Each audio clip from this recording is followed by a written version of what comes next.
Let me tell you about a time I broke my keto diet. This was one of the most painful and stupid decisions I've ever made.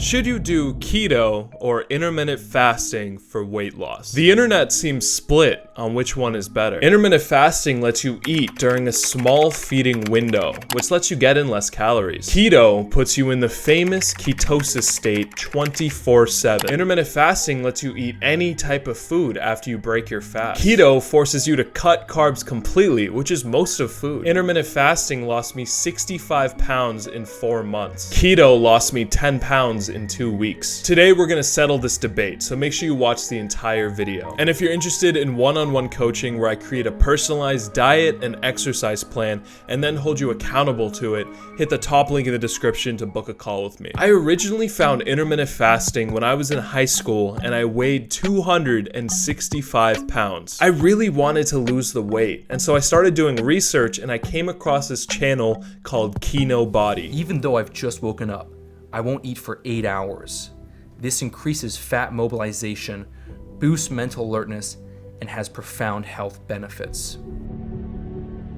He said to start fasting, to not eat any meal until the afternoon, and so that's exactly what I did. But I was in high school and no one was educated about intermittent fasting, especially 6 or 7 years ago. So at lunchtime, which was usually around 11:30 a.m., I wasn't eating anything and everyone thought I was starving myself. They told me I was crazy and I needed to start eating again. So I told them to leave me alone and I kept fasting to pursue my goal, is what I would love to say, but unfortunately they got to me and I stopped intermittent fasting until 2 years later when COVID hit. During the peak of lockdown, which was March 2020 until June or July, I had the boredom and the time in order to start working on intermittent fasting again. Within 4 months, I lost 65 pounds and I was fasting until 6 p.m. every day and then eating a massive meal in the night. This worked great for me. There's a few things that I love about intermittent fasting. You can eat a lot of quantity in your meals, especially if you push your fast as much as I did until 6 p.m. And during the time that you're not eating, that you're fasting,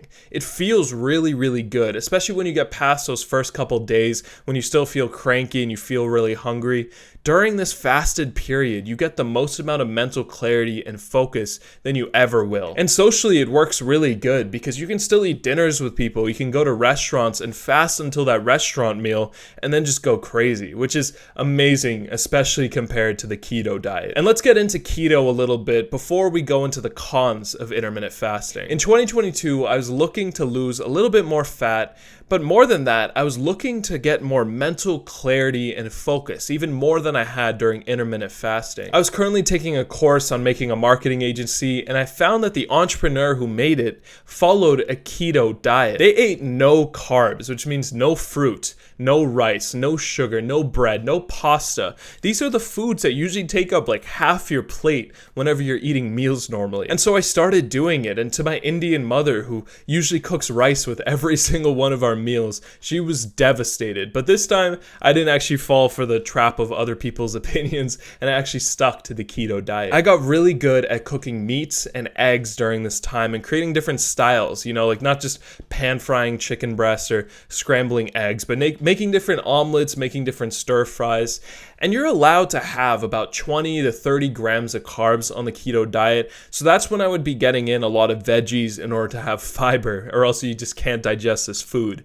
But you're allowed to have avocados. That's the one fruit that has 0 carbs in them. And they have a lot of fat and fiber, which is just so delicious and necessary on the keto diet. I lost weight really quick, a little bit too quick, about 10 pounds in 2 weeks. And a big reason for this is because carbs, carbohydrates, the rice, the fruit, the pasta, they retain a lot of water. That's why if you eat a lot of carbs, if you ever notice yourself eating a huge bowl of pasta, you usually feel more bloated, usually see almost a mirage of more fat on your body, but it's actually that you're retaining more water, and so it bloats you up. And then when you cut carbs completely, your body lets go of all that excess water that it was holding onto. And so that's really why I lost 10 pounds. It was a bit of fat, but a lot of it was water weight. I really like the headspace of the keto diet. When you cut carbs completely, you never feel lethargic after your meals unless you eat an insane amount of fat and protein.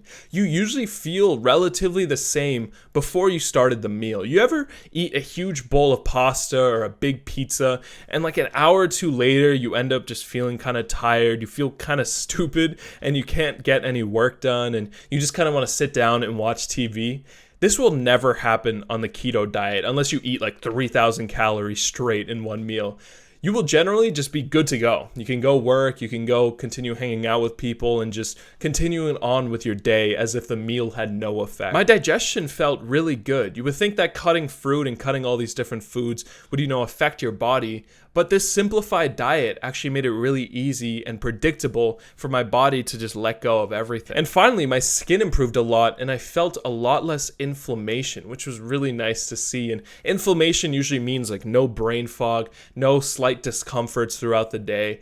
None of that existed on the keto diet. Both of the diets have a lot of benefits to them and they can help you lose weight fast. But what's more important than the benefits are what are the costs? What are the cons to doing these diets? Because that will really guide your decision on which one you should do, intermittent fasting or the keto diet. The biggest problem with intermittent fasting is the discipline and discomfort of having to push your meal till later in the day. If you don't have a lot of work to do, if you don't have a lot of things to distract your time with, you're going to feel pretty hungry and you're going to feel a lot more bored. And it's really hard to hold up a fast if you're bored. Another problem is that if you like to work out earlier in the day, or you have a physical labor job, or you just end up wanting to play sports or do some activity in the afternoon or morning, doing intermittent fasting will limit you from eating those carbs, from eating that fuel that you need for that workout, for that exercise. I work out in the evening after I break my fast, so it's never been much of a problem for me. But I have some friends that swear by working out in the morning. And so you can experiment with this. You can try to be fasted and do your workout, see how you feel. But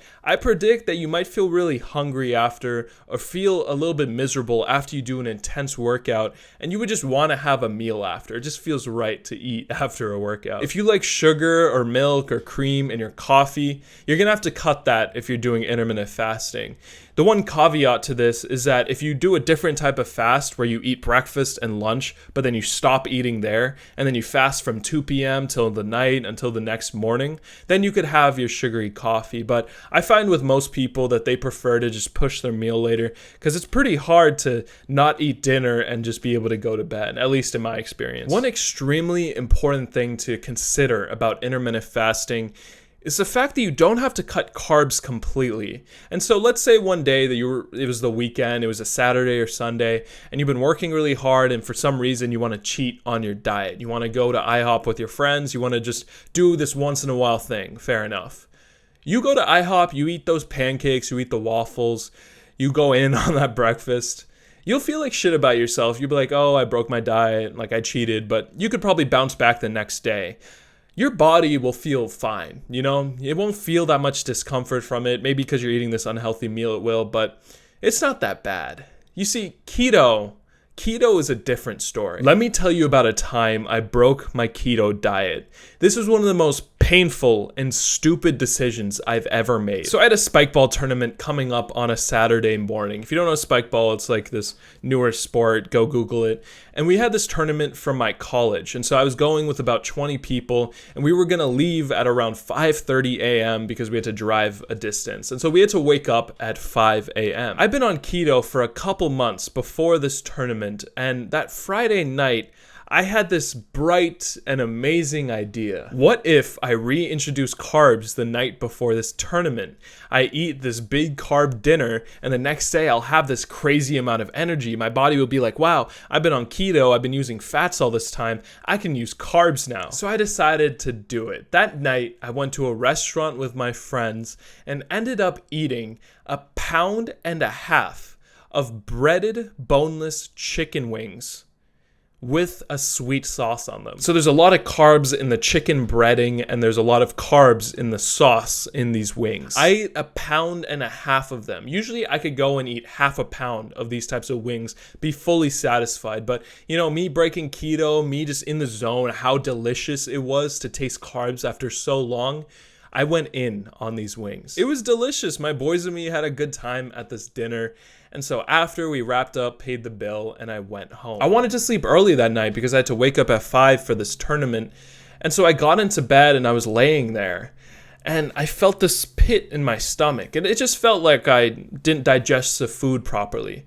And so I was like, oh, that makes sense. I ate a good amount of food. Let me go on a walk. I started walking down the road in front of my house and just trying to get rid of this digestion. And the feeling started building up and up. And that's when my instincts clicked in. And I was like, oh, shit. I'm about to be sick. And sick I was for 5 hours straight. I couldn't stop throwing up until 3 a.m., 2 hours before my spike ball tournament. I slept at 3 a.m., I woke up at 5 a.m., and then I drove 2 hours to the most important spike ball event of the year. I ended up just drinking an insane amount of coffee in order to compensate with my headspace, and I played pretty good. You know, that was actually one of the best spike ball performances I had of that season. And I think the reason I played so good was because I was at a tournament, and you usually play the best you ever play at a tournament. All the practice that you put in during the season, it comes out for this day. So I know that if I didn't screw up my sleep and I didn't screw up my stomach that night, I probably would have been on a whole nother level that morning, that tournament. And that was completely my fault, but it does highlight the biggest issue with the keto diet, which is also the whole reason the keto diet works. You can't eat carbs, and you can't just cheat on your diet once in a while. That will kick you out of ketosis, and you'll feel pretty uncomfortable. Not to the extent that I did, because I ate a pound and a half of these breaded wings, but you'll feel pretty uncomfortable if you cheat on this diet. And carbs aside, the social aspect is really difficult on the keto diet. When you go to restaurants on the keto diet, you have to look ahead of time at the menu and the nutritional information to see if there's any options you can actually eat. And what you'll find if you go through this process is that every item at restaurants have carbs in them. Even if you get a meat dish, the sauce will be full of carbs. You just don't expect it. And so what you have to do is you have to look ahead, find some restaurants that have the menu items that you can eat, and then ask your friends if they'll go to that restaurant, which it can work here and there. And if you have good friends, they'll support you in this. But there's going to be times your friends want to go to an Italian restaurant, that your friends want to go eat sushi. And for those times, you're just not going to go. When I would go to cabins with my friends in Maine and New Hampshire, and we would have to cook all of our own food, like we're not at our own houses, I would have to buy my own sets of ingredients. I would have to buy extra meat, extra eggs, and I wouldn't be able to cook and eat the same food as my friends. I would be excluded from that experience of eating that same meal with my friends, which isn't as bad as it sounds, honestly. And maybe that's just me, but if I'm sitting at the dinner table, whether I'm eating like a 10-egg omelet and they're eating a big bowl of pasta, most of the experience is with like when you're talking with your friends, like sharing that experience of eating the meal, not because you're eating the exact same thing, you know what I mean? But I know for some people, they would enjoy the fact that, you know, they're both sharing that same meal, they're tasting the same thing.